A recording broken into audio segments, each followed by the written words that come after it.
Good morning. Thank you for joining us, Maya.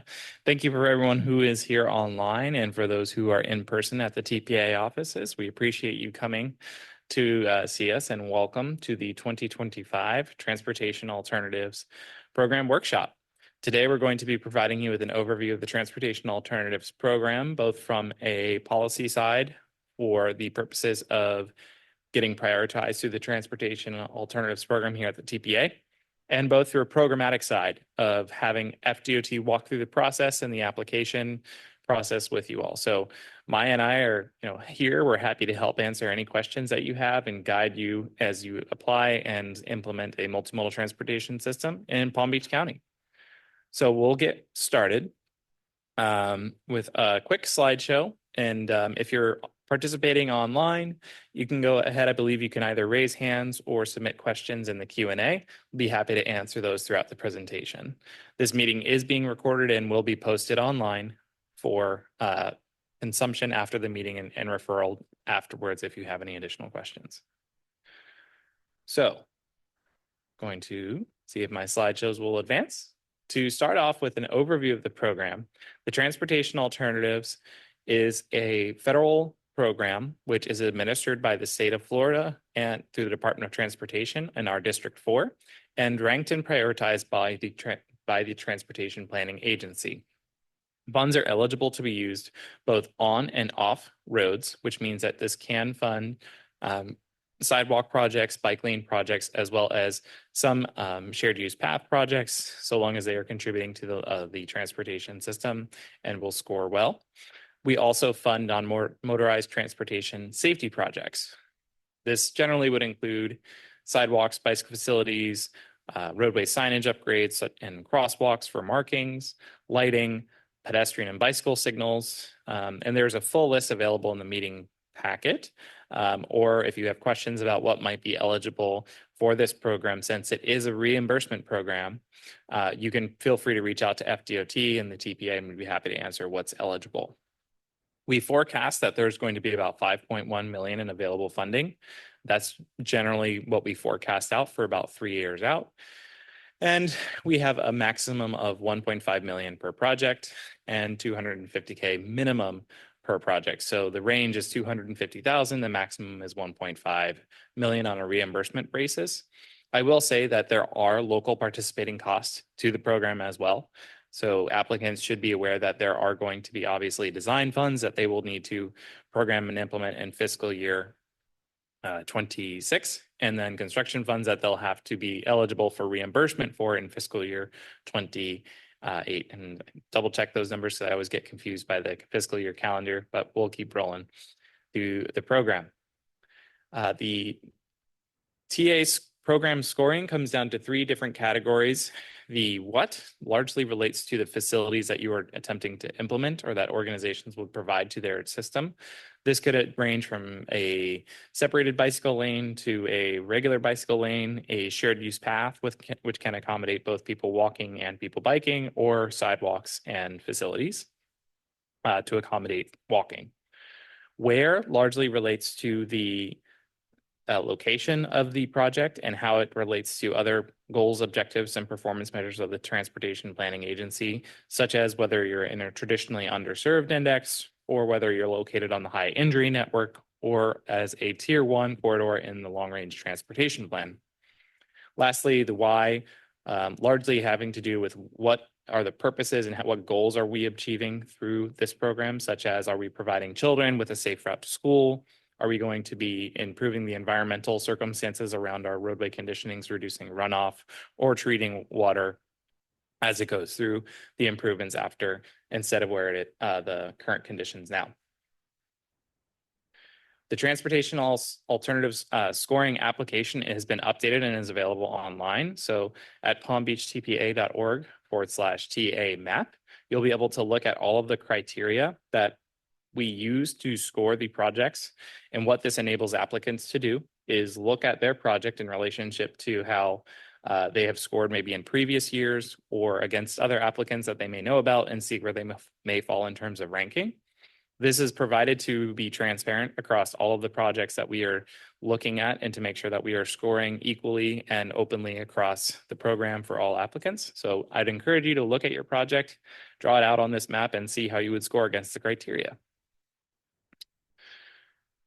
The funding programs overview. So obviously the purpose is to fund safe and connected infrastructure for non-motorized users on local roadways. There's a little bit more information and eligibility on this slide. I'm not going to read off all of these different characteristics.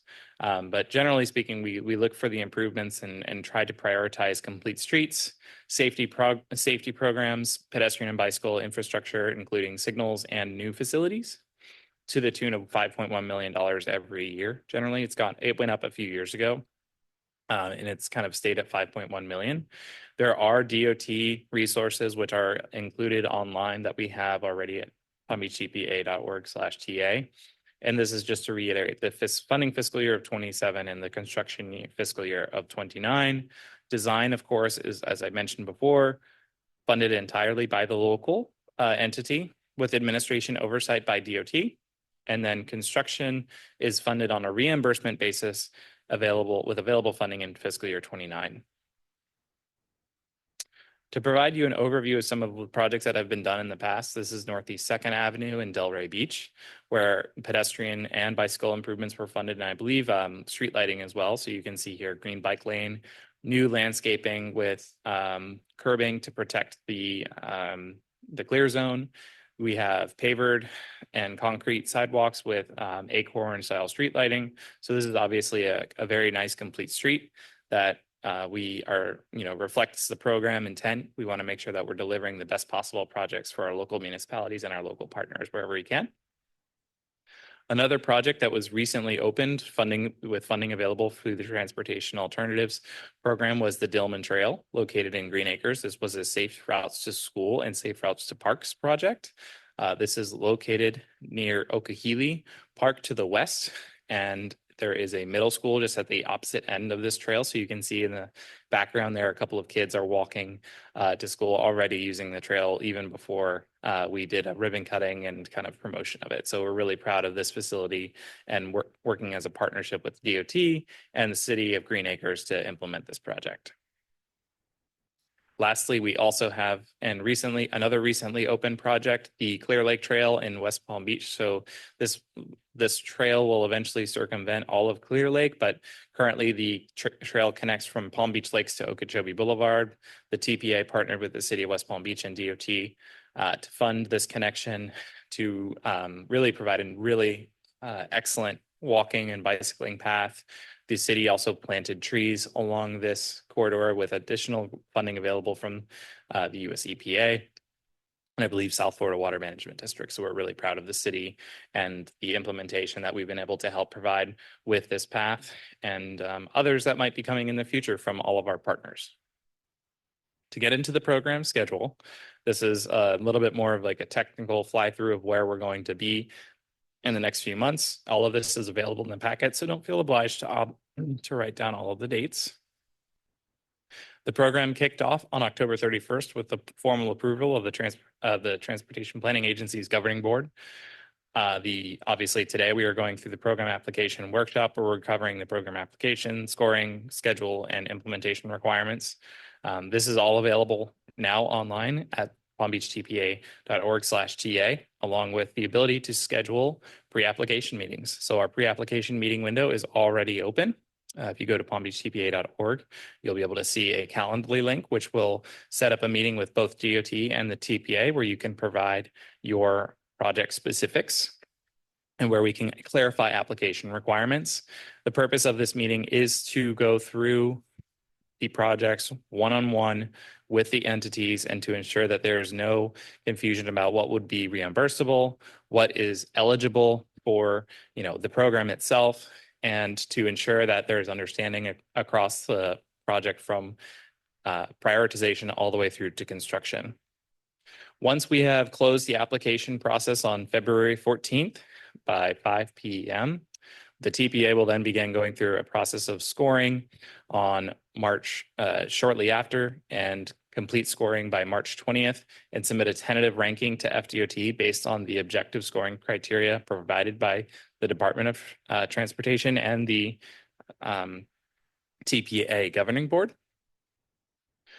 In late March, this is when we start to get into the technical side of reviewing applications. We carry through a formal comment and review period with DOT from March to May, where we expect a series of steps to be undertaken.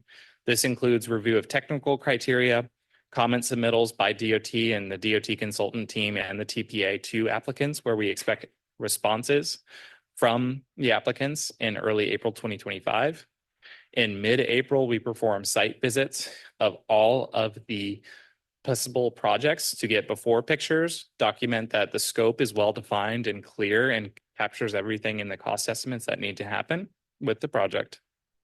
In late April, we perform another round of reviews after doing a field review, making sure that we've captured everything in the first round of comments. We also require a letter of support from the governing board in April, by April 25th, from usually the city commission, county commission, or town council, village councils, just to make sure that there is a commitment for funding of operations and maintenance of the facilities on a long-term basis.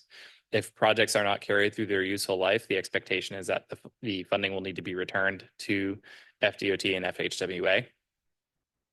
With respect to the vetting process, we will have a determination of eligibility requirements by May 30th.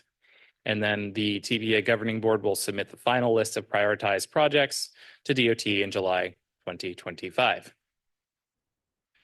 The program requirements are as such and as follows. You, as an applicant, are required to submit a series of documentation, and this is a fairly consistent list of needs across any of the funding programs that you would look at. If it's transportation alternatives, highway safety improvement program, these are pretty standard documents that DOT expects and requests across all programs, regardless of the name of the program. So first and foremost, there's an application that is provided by DOT. All of this is on the TPA website with examples. There's an application, location map, typical section of the proposed improvements. With a typical section, that's typically we're looking at street style projects where there's a corridor that's linear in nature. If there are other intersection style improvements, we can work with the applicant to come up with a concept in like a plan view, which might better represent the improvements. For example, if you're switching a stop controlled intersection to a roundabout controlled intersection, that would be something we would work with the applicant, and probably not need a typical section, but we would want to ensure that we have everything we need to move the project fully through the process with a full understanding. We require ridership ownership verifications, of course, the letter of support and resolution of support, as we detailed earlier. Photographs, which we can work with the applicant on. Typically, we at least require Google Earth submittals with the application, but we do, before the project gets prioritized, require that photos are taken either by the agency or by the TPA. We hope to accomplish this during the site visit itself. That's probably the best time to go about and see the projects. But if you have not already started on this last point for public outreach and support, applicants are required to at least host one public meeting where they reach out to the public separately from a city commission meeting or city council meeting about the project itself and about the proposed improvements. And if this meeting has not occurred yet, you need to have this completed before the application deadline, lest you be deemed ineligible for this process. To get into some of what the specific improvements are that we look for, we obviously require the application, but the map generally needs to provide the location of the improvements. The example provided on the screen is a area project which looked at improving sidewalks and ADA improvements throughout this community that's highlighted in red. That's bounded by Worthington Road on the north, Upland Road on the south, and two lesser roads bounding on either side. There's a number of locations you can get this information from. We generally don't require super high level of sophistication to submit a map, but we do at least need to be able to see the location, references to where the improvements are going to be included. Generally, if it's like a phased project, we want to know what phases are being targeted in this project itself. With respect to a typical section, there's a few resources out there already that you can use to draw typical sections. We don't require engineering level typical sections at this stage in the application process. You can use Street Mix or Street Plan to develop a typical section to render out what you're looking at doing. The existing typical section in this photo shows a 4-lane roadway project being converted to a 3-lane with buffered bike lanes. So this is the type of typical section we would expect to receive with this process. You don't have to do as I mentioned before, an engineering level typical section isn't necessary at this time. It won't be turned away, but a typical section or a similar plan view is necessary to ensure that we have a clear picture of what's being proposed. The right-of-way documentation process, generally speaking, needs to be at a minimum county plat depicting the available right-of-way width. A map showing the parcel boundaries is not appropriate for this right-of-way verification requirement. The reason we use county plats is because they depict the available right-of-way, typical easements, and other information that's relevant to the corridors that we're looking at.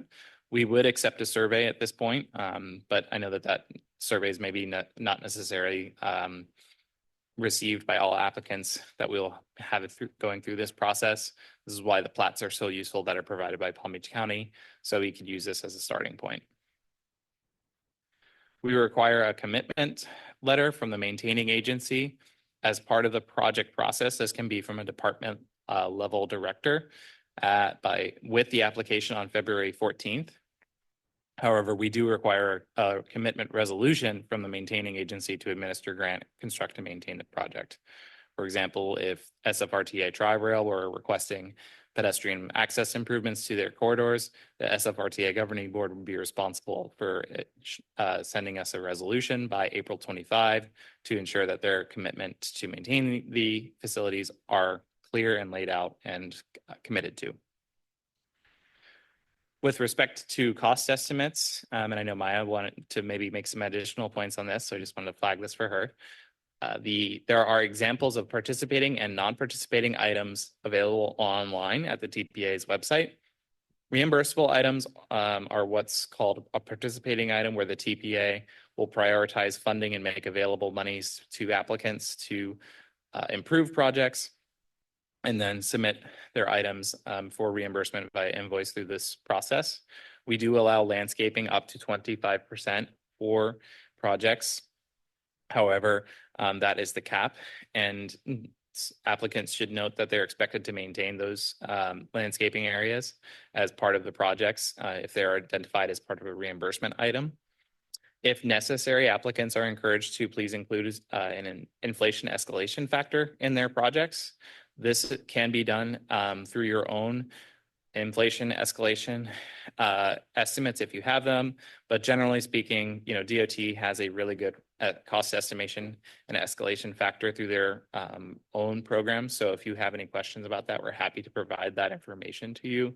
But based off of the recent projects that we've prioritized and the available funding, this hopefully will give us a better idea of what projects we can truly accomplish without overshooting in terms of future cost estimates and bids, because we have seen some substantial cost increases over the past few years since the COVID pandemic. Some examples of non-participating items, which are non-reimbursable.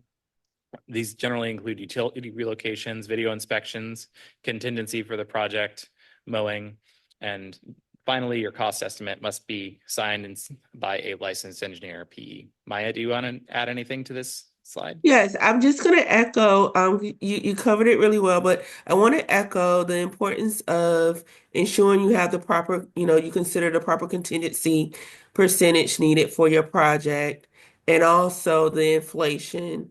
Through our published work program instructions, you can find the DOT inflation factors that are applied to our construction projects for each fiscal year. So most of the projects that will be prioritized this cycle, we're looking at, if I'm not mistaken, 29, if I remember.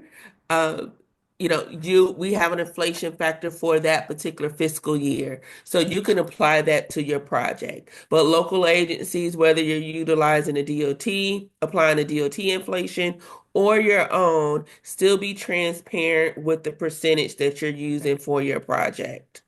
If you need more information on that or even look at historical costs, we have information on DOT websites that is available to you. Thank you, Maya. And I did have a question in the room too. Is CEI a eligible reimbursement activity for the TA program? At this time, not for the TA program or for the TPA, um, professional services, you all are receiving funding for construction only. So any professional services, design, and CEI has been locally administered Thank you, for Maya. local costs. That's all the questions I have right now, so we're going to keep on rolling. As I'd mentioned before, a Google Street View of the corridor is acceptable for the application process. However, in our field site visits, the TPA is making a concerted effort to ensure that we have proper before and after pictures of the corridors and the roads that we are going out and implementing projects on. We want to ensure that we reflect the proper before condition without kind of the grainy Google Earth submittal. So in this process, if you were to be prioritized, you will need to have a before picture, either coordinating with the TPA to get out into the corridor to take some photos, or during our corridor review, we'll have the process of pictures taken at that time. So this is where I'm going to start sunsetting my part of the presentation, but generally the applications and supporting materials all must be submitted to FDOT in the GAP application portal. This is a requirement for all applicants, all types of funding programs, even the TPA. When we request our grant funding through the Federal Highway Administration, we go through the GAP application portal. So this is a very straightforward process. If you're not already familiar with the GAP application portal, and I would strongly encourage you to get involved and start seeing this if you have projects that are going to be coming up, even if it's not in the TA process. So the screenshots that we took were of last year's TA program. However, I did want to mention that you can go in and submit all of the application materials right now. The TA program is open in the GAP portal. You'll be able to see all the information about solicitations for this program along with others, and be able to submit all your applications as well. Maya, am I doing okay, or should I keep on going? You're doing great. Thank you. Appreciate that. The TPA has a number of available resources for you. As I'd alluded to before, we have our TA map available as an online scoring application. We also have a more functional overall mapping tool that you can utilize. This is something that has a little bit more layers, a little bit more functionality. It has our parcels. It has all the long-range transportation plan corridors available online. We are looking at the 2045 plan as the guide and basis for this TA application cycle. However, if there is a 2050 priority one pedestrian or bicycle corridor or safety improvement, we will include that as an option to applicants if they so choose to have either a 2045 or a 2050 project tier one included, just out of fairness to the applications and needs. We understand that transportation priorities change just as quickly as our communities can change, and over the past 5 years, those have changed quite dramatically. So you can submit a tier one project in the 2045 or a tier one project in the 2050 draft plan as it's currently published, and utilize either plan to receive points on your application. We also have the Vision Zero Action Plan and our high injury network, which we'd strongly encourage you to take a look at and ensure that your projects are, if they're going to be interacting with parts of the high injury network, that they please reflect some safety improvements to encourage a proactive approach to reducing crashes of serious injury and fatality related nature. I do want to do a public meeting faux pas and ask everybody to please pull out their phones. And if you're having a idea of a project that you're going to submit, to please scan this QR code, and this will take you to the calendar appointment booking for the Transportation Alternatives pre-application meeting as I had stated before, pre-application meetings are required for the Transportation Alternatives Program. This is your first step in the process. If you do not schedule a pre-application meeting and you do not thoroughly go through the project in detail with the TPA and the DOT at that pre-application, your project will be deemed ineligible and you will not make it past the February eligibility initiation and project closing. So once again, offering up the opportunity. This QR code will be retained in the slides, which will be posted online, but wanted to reiterate, TA requires a pre-application meeting in this process. With that, I'd like to close, and I know that Maya has a few slides. My contact information is listed on the slide here. So Maya, I'm going to make sure that you are able to go over your part of the presentation, and you're Okay. free to take it away. Okay. And I just want to check, do I have the ability to move through the PowerPoint slides? Or will someone, oh, I think I do. I think I'm trying. It doesn't appear that I have that ability. Okay. Yeah, if you just let us know when you're ready, we'll advance them for you. All right. Good morning, everyone. I am going to be giving a quick overview of the local agency program. You may move to the next. I am Maya Williams Gray. I manage the state and federal local programs unit and grant programs, including the application cycle. I'm also responsible for lab certifying the local agencies and facilitating training. Next. Here we are is a high-level overview of the application cycle. Brian has provided a detailed overview of the schedule, but here's what I really want to focus on and echo for us. This is now where we have kicked off the application cycle for this year. Applications are available now through GAP, or the solicitation is available through GAP. And in this application cycle, you heard Brian mention the pre-application meetings.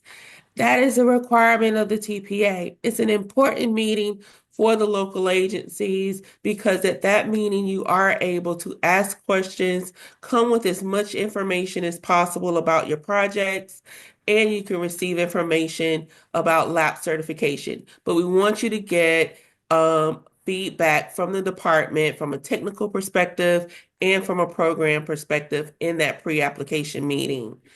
Once those projects have been moved forward through the cycle and we are vetting, the vetting takes place by DOT in coordination with the TPA. Eligibility is determined. Those projects move forward to be prioritized and ranked by the TPA and will enter the tentative draft work program. So now we're going to talk about what happens once your project has been awarded. Move Yeah, forward. you should be able to advance slides now. Give it one more try. All righty. Let's see. All right. All right. Okay, so what is LAP exactly? This is LAP stands for the Local Agency Program. This program was created as a method used for agencies to deliver federally funded projects. There are many benefits to this program for the department. For us, we're able to adopt a larger program of projects. And also for the agencies, you have the increased ability to deliver project priorities and you maintain the day-to-day project delivery and coordination control of that. DOT is essentially the steward of the federal funds, and we are responsible for the oversight of those projects on behalf of FHWA. Local agencies, you fund the local projects and are then eligible for reimbursement. So to qualify for this program, you must ensure that your entity is defined as a local agency. This particular program is not delegated to a unit of government or even private corporations, nonprofits. So by definition, you do need to be a local agency in order to be to be eligible for the reimbursement and participation in the lap program. Okay. The lab certification. Sometimes we get a lot of questions about lab certification. Here you'll see the life cycle. Any agency, governmental entity other than the Department of Transportation who intends to administer a federal aid project, you must receive a lab certification to perform one or more phases of work. The department, we use this lab certification process to determine whether a local agency is qualified to administer the federal aid project. We're serving as that prime recipient of the funds. So therefore, we're going to provide oversight of the programming and the project closeout. So you will expect to be certified for the project, but you'll have that oversight of DOT all the way to the end. We say cradle to grave. There are two types of lab certification options. One is the project specific. That is given to agencies that have infrequent projects, while the full certification is for local municipalities that have reoccurring projects. If you have three projects in the work program spanning over 3-year term, you will more than likely, depending on your experience and past performance in the program, you may be eligible for that full certification. Before, it used to be full certs were only for county government, but we have made a change in our practice. So those agencies that are not the county, you do have a chance to receive a full cert. Early Excellent. coordination is important with our office. If you are interested in applying for this grant, seek information during the pre-application meetings. Also, you can contact my office directly to receive an update as to your status, if your eligibility in the to the lab program or lab certification. We use this process to really focus on the internal controls of the agency. We may even do an initial screening with the local to determine if you're able to comply with the requirements of the program. Some of those requirements may be your compliance with Title VI, ADA, grant management, your fiscal accountability, procurement methods, and construction administration, just to name a few. So if you have any questions, please don't hesitate to contact my office. Part of our oversight, you will have a local program coordinator assigned, who will be your day-to-day person, providing guidance and support to your agency. You also will have right-of-way and environmental and right-of-way liaisons that will provide feedback on your projects. These are same individuals that will be support through the vetting process as well.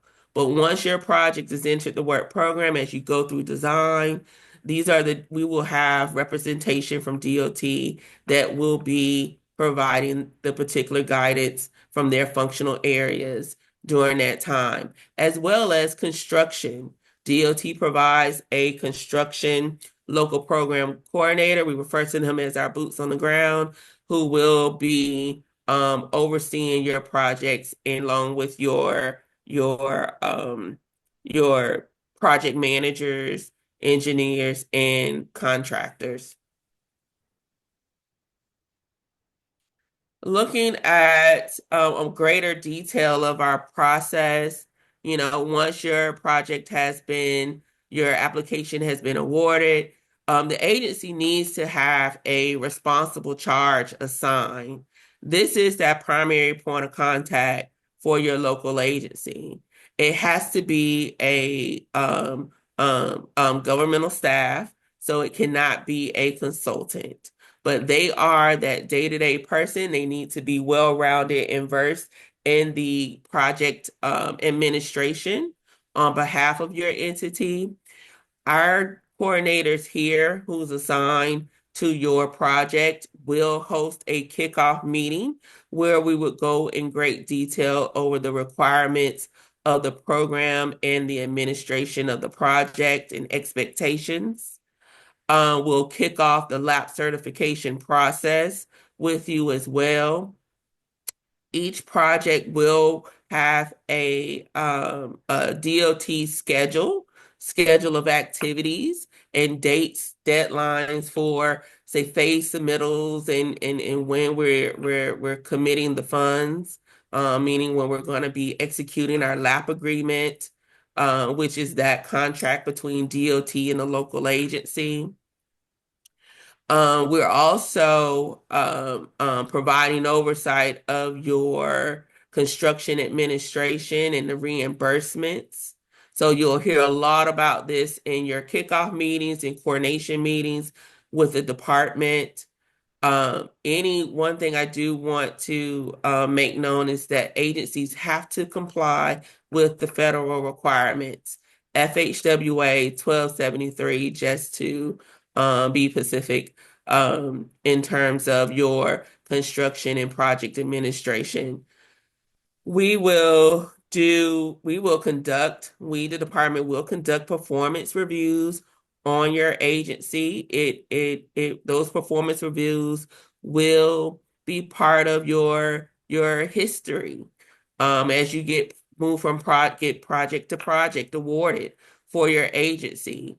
And it will give us a better gauge on the level of oversight the department would have to provide over your lap um, over the lap project that you receive.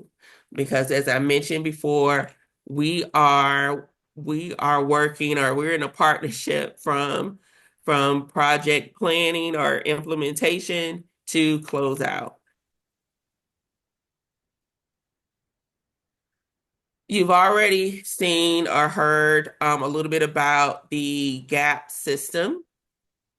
So this particular system really allows the applicants to, of course, apply for the funding through an online grant application process.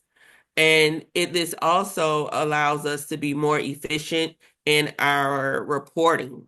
So you're applying for this grant, but also when the grant has been awarded, we're still continuing with GAP. All of your project coordination and documentation is to be housed in this system. So it is a repository where you will be able to submit reimbursement requests as well. This particular system is shared or designed for DOT, FHWA, and the local agencies, including the TPA, use.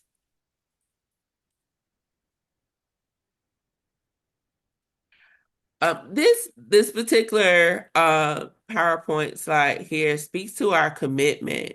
You know, the department, we are committed to providing resources, ensuring there's frequent communication and coordination with the local agencies and those involved.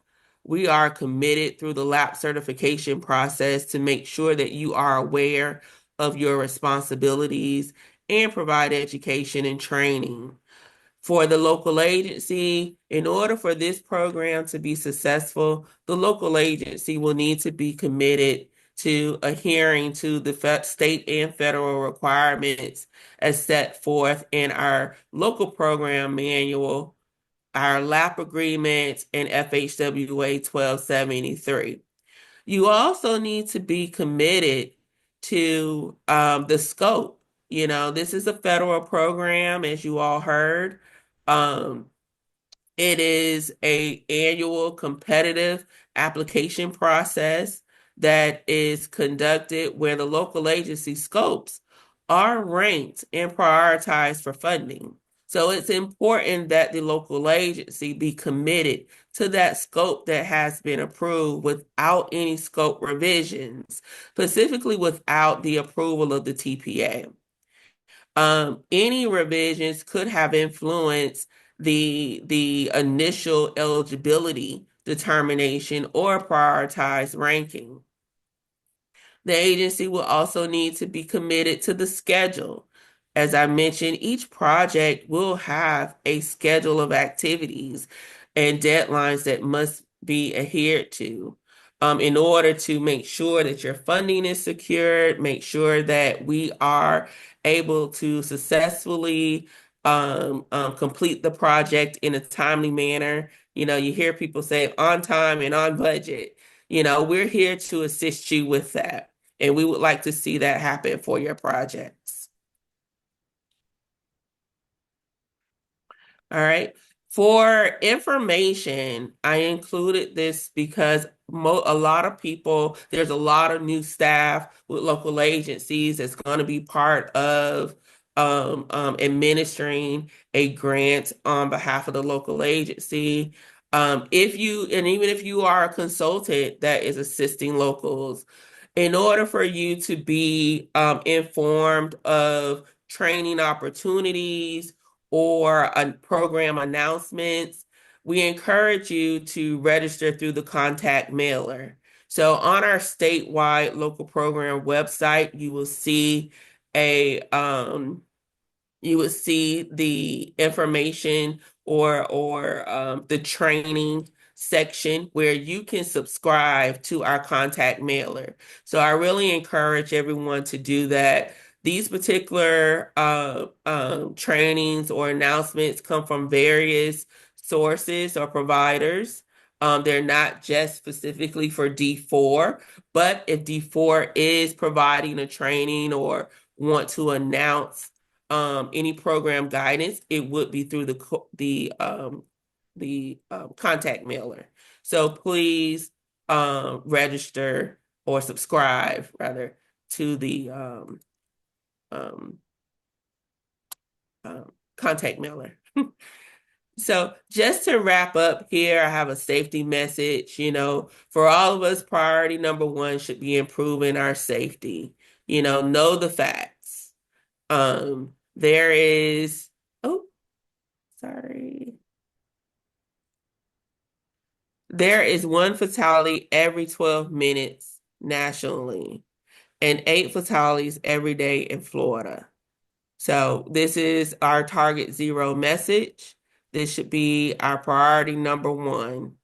My contact information is available here. I also are sharing the contact information for the local program coordinator that's assigned to Palm Beach County agencies, which is Ramon Alvarez.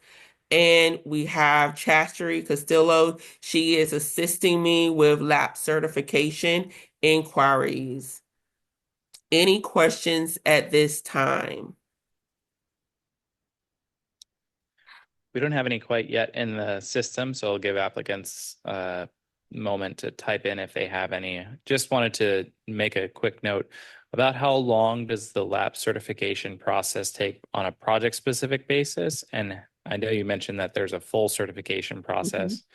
If agencies have not previously been lab certified, is it advantageous for them to continue pursuing this program this year, or should they try to get lab certified for next year's funding cycle? What would your recommendation be, Maya? If I can Okay, ask that. great question, Brian. So with the project, with lab certification, an agency does not receive that certification until a federal aid project has been awarded. So it's not where the certification itself takes place prior to them applying for a grant, like for the TA program. Some agencies are already certified, have received a project specific certification for projects that they are actually administering currently.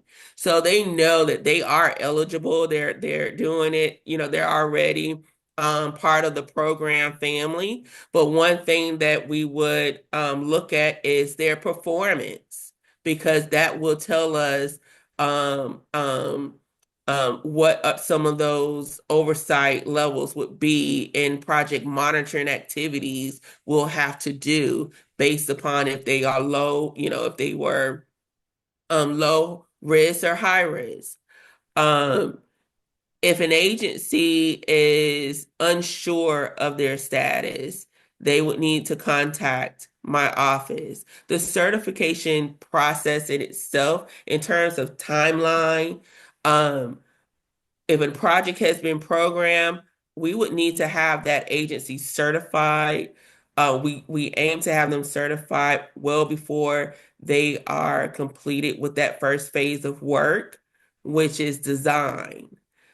Every agency that wants to seek reimbursement has to be lap certified, and that reimbursement takes place once we're under a lap agreement.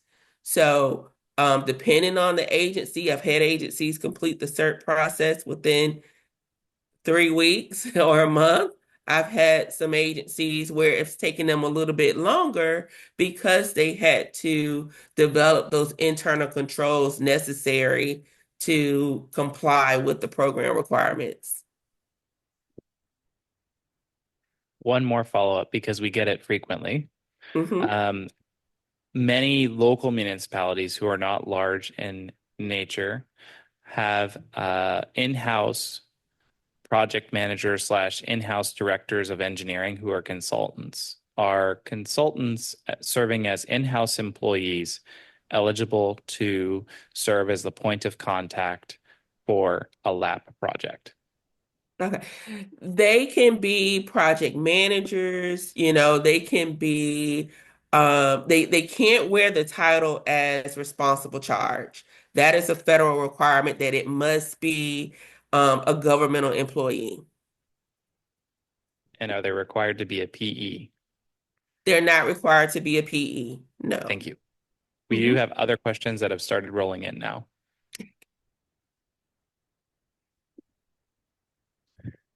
So, first one, if an agency has scrap or SCOP projects, is LAP certification applicable?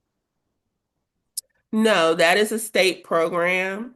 And to administer a state grant funded project, you do not need to be lap certified. That is a federal requirement only. Thank you, Maya. The next question from Nathan George is, does FDOT include SRTS funds in this TA program, or is there a separate funding program that we should be reviewing for those project types? Okay. So this particular grant that's being grant opportunity that's announced now is for transportation alternative. Transportation alternative falls under the same federal source as Safe Routes to School. But Safe Routes to School is administered through the department, not the TPA. So there's a separate there's separate coordination involved in application requirements for if an agency wants to apply for Safe Routes to School funding. But the project scope in which an agency is looking to administer, it more than likely, because it's the same funding sort, those two programs fall in the same federal program in a sense. They would, that scope would be eligible for TA just as much as it's eligible for Safe Routes to School. Can you put them in the chat? And we'll include the information for Thomas Miller, who's the District 4 Safe Routes to School coordinator, either in the notes for this meeting or as a follow-up as a separate program. We anticipate, based off of the conversations that I've had, as Maya alluded to, being a very competitive program this year.